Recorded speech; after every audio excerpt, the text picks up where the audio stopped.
আজকে আমরা জানবো অলফ্যাক্টরি নার্ভ এক্সামিনেশন সম্বন্ধে। অর্থাৎ এক্সামের সময় তোমাদের যদি বলা হয় অলফ্যাক্টরি নার্ভ এক্সামিনেশন করতে, তাহলে সেটা কিভাবে করবে।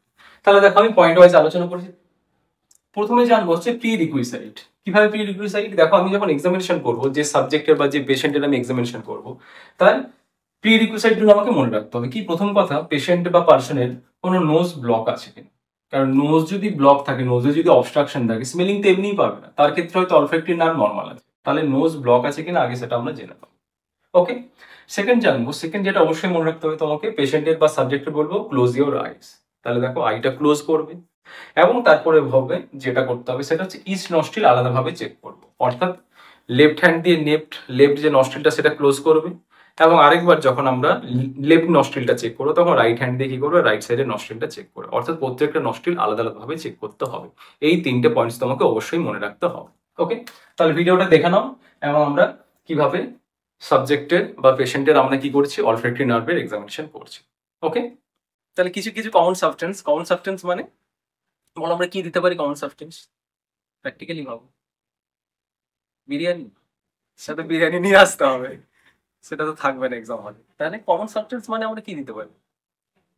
Petrol, kerosene, this are the common substance, সেগুলো আমরা রাখতে পারি। আমার কাছে সেগুলো নেই, আমি কিছু কমন সাবস্টেন্স এনেছি যেটা কিন্তু পেশেন্ট এখনো দেখে।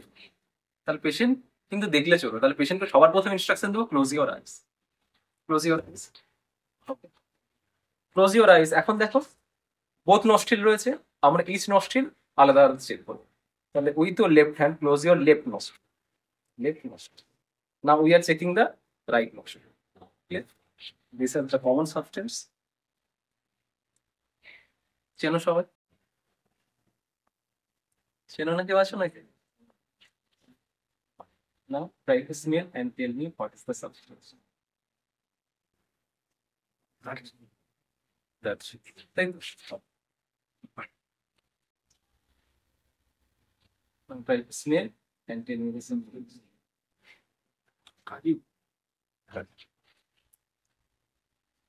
সবাই জানো।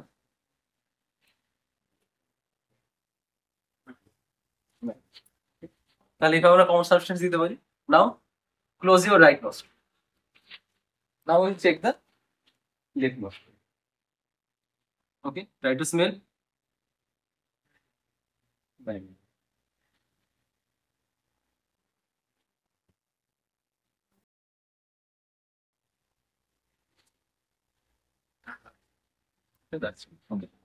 তাহলে পেশেন্টের কিন্তু আমরা যে কমন সাবস্টেন্স গুলো ছিল সেগুলো আমরা টেস্ট করলাম এবং পেশেন্ট কিন্তু বলতে পারলো। ওকে, এখানে অবশ্যই আমাকে কিছু জিনিস আমাকে অবশ্যই মনে রাখতে হবে যে পেশেন্টের কোনো নেজাল ব্লকেজ আছে, ধরুন নেজাল অবস্ট্রাকশন রয়েছে, পেশেন্ট স্মেল পাচ্ছে না, তার মানে কি? তার মানে ডেফিনেটলি নয় যে অলফ্যাক্টরি নার্ভের প্রবলেম আছে।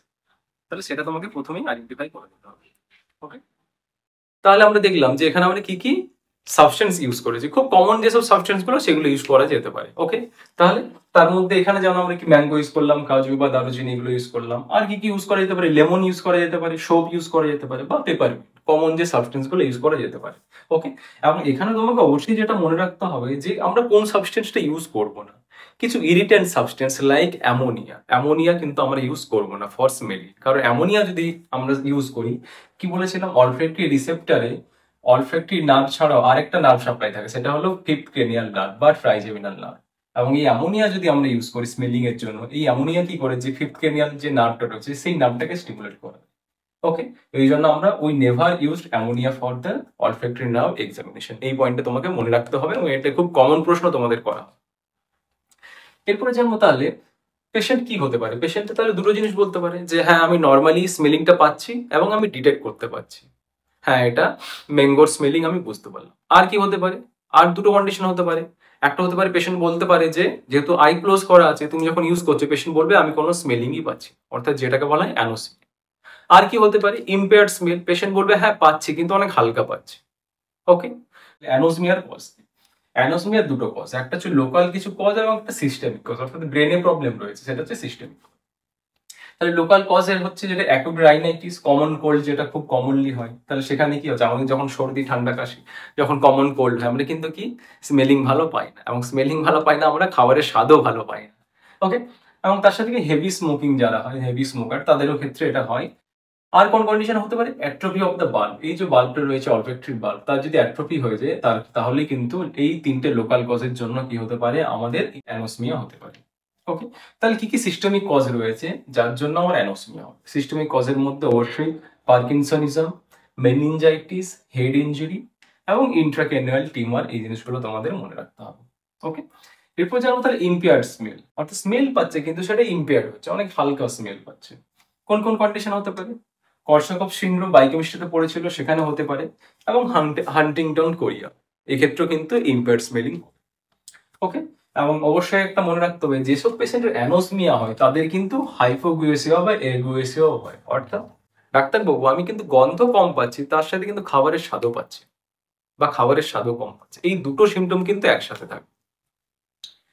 এরপরে জানবো অলফ্যাক্টরি হ্যালুসিনেশন। অলফ্যাক্টরি হ্যালুসিনেশন মানে কি? অর্থাৎ কোনো স্মেলিং এই নেই কিন্তু পেশেন্ট একটা স্মেলিং পাচ্ছে, এটা কিন্তু হয়। কোন ক্ষেত্রে হয়? যেসব এপিলেপসি বা খিঁচুনির পেশেন্ট থাকে, তাদের এপিলেপসির আগে খিঁচুনি যখন হয় তার আগে তারা একটা স্মেলিং পায়।